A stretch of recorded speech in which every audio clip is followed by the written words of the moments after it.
নমস্কাৰ বন্ধুসকল আপোনালোক সকলোকে মোৰ চেনেলটোলৈ স্বাগতম জনাইছোঁ মই কৃপাল আপোনালোকে চাই আছে কেডিছ জ্ঞান ক্লাছেছ আজি ভিডিঅ'টোত আমি কুৱেশ্যন বুকলেট সি পেপাৰ 4 ৰ আলোচনা কৰিম ইয়াৰ আটাইখিনি প্ৰশ্ন সামৰিব নোৱাৰো যদিও যিকেইটা প্ৰশ্নই মই পাৰো সেই প্ৰশ্নসমূহ আপোনালোকৰ লগত আলোচনা কৰি দিম আপোনালোকে ভিডিঅ'টো সম্পূৰ্ণকৈ চাব আৰু ইয়াৰ উত্তৰসমূহ কাগজ কলম নোহোৱাকৈ কিদৰে উলিয়াব পাৰি তাকে মই দেখাবলৈ চেষ্টা কৰিম তে বলক প্ৰথমতে ভিডিঅ'টোৰ প্ৰথম প্ৰশ্নটো চাওঁ প্ৰথম প্ৰশ্নটো দিয়া আছে ইয়াৰ 1 নম্বৰ প্ৰশ্নটো দিয়া আছে আপোনাৰ which of the following places does not host IPL matches ইয়াত যি চাৰিখন ঠাইৰ কথা উল্লেখ কৰা আছে সেই চাৰিখন ঠাইৰ ভিতৰত কোনখনে IPL মেচ অনুষ্ঠিত নকৰে ইয়াত চাওক মুম্বাই আছে ধৰমশালা আছে পাটনা আছে আৰু হায়দৰাবাদ আছে এই চাৰিখন চহৰৰ ভিতৰত পাটনা চহৰত IPL অনুষ্ঠিত নহয় গতিকে ইয়াৰ উত্তৰটো আছিল সি তাৰ পিছত দিছে 2 নম্বৰ প্ৰশ্নটো আছে প্ৰদত্ত পাঁচটা সংখ্যা হৈছে 736 269 958 219 আৰু 793 এই পাঁচটা সংখ্যাৰ ভিতৰত কৈছে প্ৰতিটো সংখ্যাৰে অংককেইটা অধক্ৰমত সজোৱাৰ পিছত সৰ্বোচ্চ আৰু সৰ্বনিম্ন সংখ্যাকেইটাৰ মাজৰ পাৰ্থক্য কিমান হ'ব উলিয়াব লাগে তো ইয়াত যদি আমি অধক্ৰমত সজাবলৈ যাওঁ সজাবলৈ গলে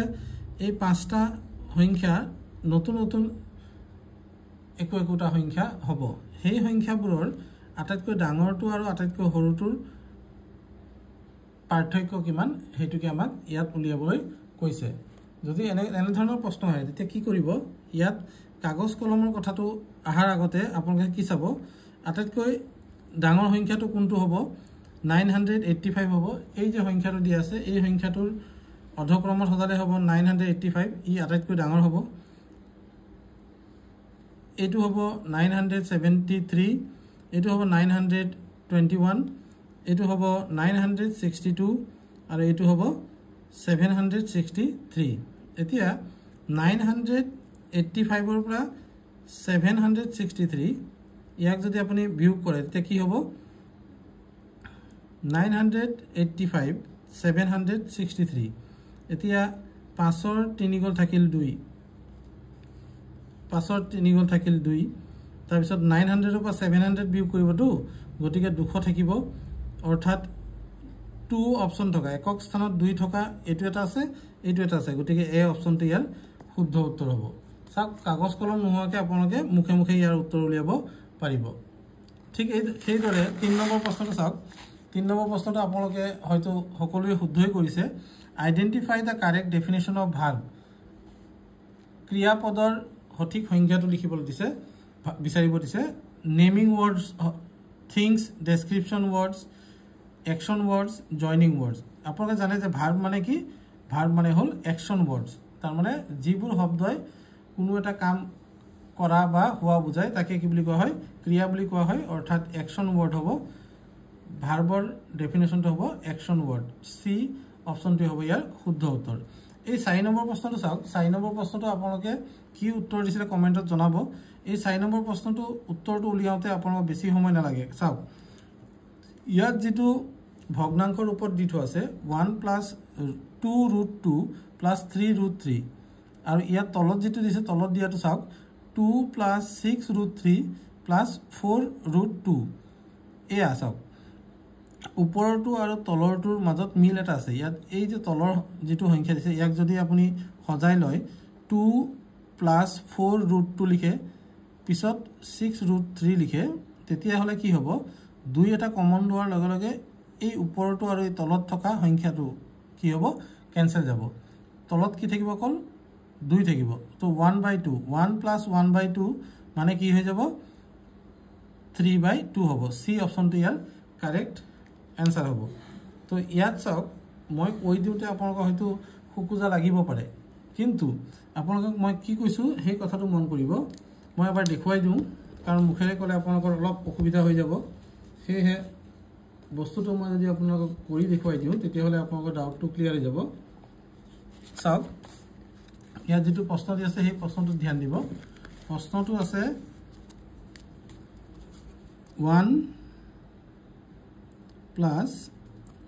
plus 2 root 2 আছে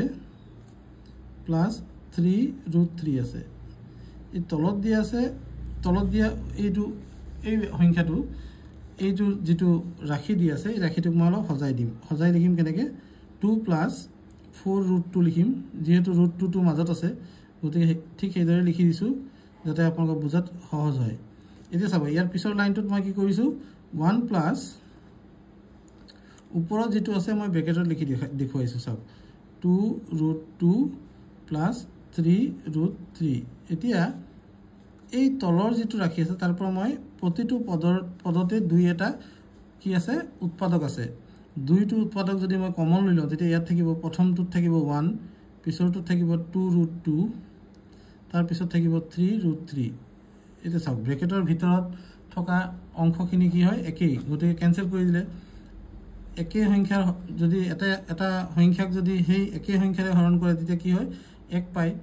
এইটোৰে ইয়াক হৰণ কৰিলে 1 পাম তাৰ মানে আমি পাই যাম 1 plus 1/2 পাম 1 plus 1/2 মানে কি আমি দুটা সংখ্যা এটা হল গোটা সংখ্যা আৰু এটা ভগ্নাংশ যদি যোগ কৰো তেতিয়া কেনেকুৱা হয় উত্তৰটো 1 2 গুণ 2 2 1 3 ওপৰত আহিব তলত আহিব 2 গতিকে আপোনালোকৰ সি অপচনত আছিল এটো এনে ধৰণে মই কৰিবলৈ মুখে মুখে কৈছিলো এতিয়া চাওক 4 নম্বৰ প্ৰশ্নটো আমাৰ হৈ গল এতিয়া আমি 5 নম্বৰ প্ৰশ্নটো কি আছে চাম চাওক 5 নম্বৰ প্ৰশ্নটো আছে আপোনালোকৰ which of the following is a part of Mahabharata তো নিম্নলিখিত কোনটো মহাভাৰতৰ এটা অংশ বুলি উঠিছে আপোনালোকে যদি এই বিষয়ে অলপ পঢ়ি চাই তেতিয়ালে গম পাব যে গীতা শ্ৰীমদ ভাগৱত গীতা হল মহাভাৰতৰ এটা অংশ D2 ইয়াৰ শুদ্ধ উত্তৰ হ'ব তাৰ পিছত চাওক 6 নম্বৰ প্ৰশ্নটো কি দিছে 6 নম্বৰ প্ৰশ্নটো আপোনালোকৰ মুখে মুখে উলিয়াব পাৰিব দুটা ঘণ্টা A আৰু B বিৰ A ঘণ্টাটো প্ৰতি 30 মিনিটৰ মুৰে মুৰে আৰু B ঘণ্টাটো প্ৰতি 25 মিনিটৰ মুৰে মুৰে বাজি উঠে এতিয়া A ঘণ্টাটো 30 মিনিটৰ মুৰে মুৰে বাজে আৰু B ঘণ্টাটো 25 মিনিটৰ মুৰে মুৰে বাজে তো এনে ধৰণৰ প্ৰশ্নত কি কৰিব যদি দুইটা ঘণ্টাই 6 AM ত একেলগে বাজিছিল তাৰ মানে ৰাতিপুৱা 6 বজাত যদি একেলগে বাজিছিল তেন্তে ঘণ্টা দুটা একেলগে বাজি উঠা ঠিক পৰৱৰ্তী সময়টো কি হ'ব এটো প্ৰশ্নৰ উত্তৰ আপোনালোকে মুখে মুখে কৰিব পাৰিব কাৰণ 30 আৰু 25 ৰ আপোনালোকে লসাগু উলিয়াব এতিয়া লসাগু উলিয়াব জনাটো বহুতে দৰকাৰী কাৰণ লসাগু গসাগুৰ অংক আপোনালোকে পাবই গতিকে এই বস্তুটো যদি আপোনালোকৰ ডাউট ক্লিয়াৰ নাই তেলে মোক কমেন্টত জনাব মই আপোনালোকৰ লসাগু আৰু গসাগুৰ ডাউটটো ক্লিয়াৰ কৰিবলৈ এটা ভিডিও প্ৰস্তুত কৰিম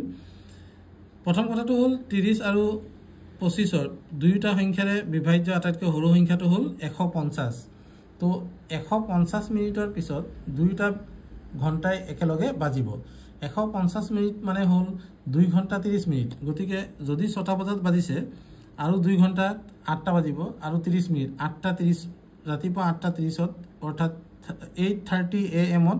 ঘণ্টা দুটা পুনৰবাৰ একেলগে বাজিব গতিকে বি অপচনটো ইয়াৰ শুদ্ধ উত্তৰ হ'ব নেক্সট প্ৰশ্নটোলৈ যাওঁ কোৱেশ্চন নম্বৰ 7 কোৱেশ্চন নম্বৰ 7 ত চাওক mark the correct word as synonym of affluent affluent মানে কি affluent মানে হল ধনী গতিকে ধনী শব্দটোৰ যদি সমাৰ্থক শব্দ বিচাৰে তেতিয়াহলে ইয়াত চাৰিটা শব্দৰ ভিতৰত সি টোৱে wealthy অৰ্থাৎ ধনী বুজাব তো affluentor synonym হ'ব wealthy তো এই সি অপচনটো হ'ব ইয়াৰ শুদ্ধ উত্তৰ 8 নম্বৰ প্ৰশ্নটো চাওক which country control the Suez Canal কোত আছে ইজিপ্তত আছে আৰু ইজিপ্ত দেশখনে ইয়াক নিয়ন্ত্ৰণ কৰে গতিকে সি অপচনটো হ'ব ইয়াৰ শুদ্ধ উত্তৰ তাৰ পিছত চাওক তাৰ পিছত 9 নম্বৰ প্ৰশ্নটো দিছে কোন দেশত খ্ৰীষ্টফাৰ কলম্বাছৰ জন্ম হৈছিল খ্ৰীষ্টফাৰ কলম্বাছ যে তেওঁৰ বিষয়ে আপোনালোকে জানে যে খ্ৰীষ্টফাৰ কলম্বাছে কি আমেৰিকা আৱিষ্কাৰ কৰিছিল খ্ৰীষ্টফাৰ কলম্বাছৰ জন্ম হৈছিল ইটালীত ডি অপচনটো হ'ব ইয়াৰ শুদ্ধ উত্তৰ এটা 10 নম্বৰ প্ৰশ্নটো চাওঁ 10 নম্বৰ প্ৰশ্নটো দিছে আপোনালোকক চাওক 10 নম্বৰ প্ৰশ্নটো ভালদৰে এবাৰ পঢ়ি চালে আপোনালোকে নিজে মুখে মুখে উত্তৰ ক'ব পাৰিব ইয়াত কৈছে এটা দলত থকা কেইজনমান ল'ৰাৰ মাজত 72 সংখ্যক ট্ৰফি বিতৰণ কৰা হ'ল তাৰ মানে 72টা চকলেট বা ট্ৰফি বিতৰণ কৰিছে কেইজনমান ল'ৰাৰ মাজত তে কেইজন ল'ৰাৰ মাজত বিতৰণ কৰিছে হেতু কিন্তু আমি নাজানো গতিকে আমি নজনা বস্তুটো আমি বীজগণিতীয় নিয়মত আমি x ধৰি লম এতিয়া দলৰ প্ৰতিজন ল'ৰাৰ ভাগত পৰা ট্ৰফিৰ সংখ্যা দলত থকা মুঠ ল'ৰাৰ সংখ্যাৰ দুগুণৰ সমান গতিকে যদি আমি x বুলি ধৰি লওঁ তেতিয়াহলে প্ৰতিজন ল'ৰাই পাব 2x চকলেটস বা ট্ৰফি তো এজনে কিমান পায় 2x টা পায় তাৰ মানে যিমানজন ল'ৰা আছে তাৰ দুগুণ পায় তো দলটোত থকা মুঠ ল'ৰাৰ সংখ্যা বিচাৰিছে তেতিয়া আমি কি কৰিম চাওক মুঠ ট্ৰফিৰ সংখ্যা আছিল 72 গতিকে ল'ৰাৰ সংখ্যাৰ লগত প্ৰতিজনে পোৱা যেটো সংখ্যা ট্ৰফিৰ সংখ্যা সেই দুটা পূৰণ কৰিলে আমি কিমান পাম 72 পাম তাৰ মানে আমি x ৰ লগত 2x মাল্টিপ্লাই কৰিলে 72 পাম তো x ৰ লগত 2x মাল্টিপ্লাই কৰিলে আমাৰ 2x স্কয়াৰ হৈ যাব সো 2x স্কয়াৰ মানে হ'ল 72 গতিকে x ৰ মান আমি কেনেকৈ উলিয়াম প্ৰথমতে দুই পক্ষক 2 এৰে হৰণ কৰি দিম চাওক প্ৰথমতে মই কেনেকৈ কৰিম চাওক ইয়াত দেখুৱাই দিম এবাৰ চাওক মই প্ৰথমতে কৈছিলো যে ল'ৰাৰ সংখ্যা মই লৈছো x আৰু প্ৰতিজন ল'ৰাই কিমান পায় 2x টা ট্ৰফি পায় আৰু এই প্ৰতিজন ল'ৰাই পোৱা সংখ্যাটো আৰু মুঠ ল'ৰাৰ সংখ্যা পূৰণ কৰিলে আমি 72 টা ট্ৰফি পাম মুঠ ট্ৰফিৰ সংখ্যা ওলাই যাব গতি আমি যদি এটো কৰিব গলে কি হ'ব 2 এৰে ইয়াক হৰণ কৰি দিয়ক 2 এৰে যাব 36 বাৰ মানে দুই পক্ষক 2 এৰে হৰণ কৰি দিছে এতিয়া x পূৰণ x মানে 36 হয় তেতিয়াহলে x মানে কি হ'ব x মানে 6 হ'ব কাৰণ 36 কেনেকৈ পোৱা যায় 6 পূৰণ 6 কৰিলে পোৱা যায় x পূৰণ x মানে যদি 36 তেতিয়াহলে x পূৰণ x মানে 6 * 6 বুলি আমি লিখি লব পাৰিম গতিকে x ৰ মানটো কি হ'ব 6 হ'ব আপোনালোকে এনে ধৰণে ইয়াৰ উত্তৰ উলিয়াব পাৰিলে হেতেন এতিয়া আপোনালোকৰ উত্তৰ কি দিছে আপোনালোকে মোক কমেন্টত জনাব কাৰ শুদ্ধ হৈছে জনাব তাৰ পিছত চাওক 11 নম্বৰ প্ৰশ্নটোত মই আপোনালোকক কওঁ 11 নম্বৰ প্ৰশ্নটোৰ কাৰণে আপোনালোকে বিশেষকৈ বেলেগ একো জানিব নালাগে এই sin θ cos θ যেটো অনুপাত কেনেকৈ উলিয়া হেতু জানিলে হ'ব cos θ মানে 5/13 দি আছে এই অংকটো যাৰ মনত আছে তেওঁলোকে ইয়াত একো কৰিবই নালাগে চাওক sin cos θ মানে হল পাৰপেন্ডিকুলাৰ b/h হয় তাৰ মানে বেস বাই হাইট বা হাইপোটেনাস বুলি ক'ব পাৰে হাইট নহয় হাইপোটেনাস তো b/h হয় আৰু sin θ মানে হল p/h পাৰপেন্ডিকুলাৰ বাই হাইপোটেনাস এই কথাটো যদি আপোনালোকৰ মনত আছে তেতিয়া কি হ'ব চাওক যদি আপোনালোকৰ এটো মনত আছে তেতিয়াহলে আপোনালোকে মুখে মুখে উত্তৰ ল'ব পাৰিব ইয়াত চাওক মই কৈছো যে cos θ মানে কি cos θ মানে হল b/h ইয়াত দিয়া আছে আপোনাৰ 5/13 দিয়া আছে আৰু sin θ মানে কি হ'ব sin θ মানে আপোনালোকে জানে যে p/h হয় তো h মানে তো ইয়াত দিয়া আছে চাওক কিমান দিয়া আছে 13 দিয়া আছে h মানে 13 দিয়া আছে গতিকে আপুনি ইয়াত চাওক যে এই অপচন বিলাকৰ ভিতৰত কোনটোৰ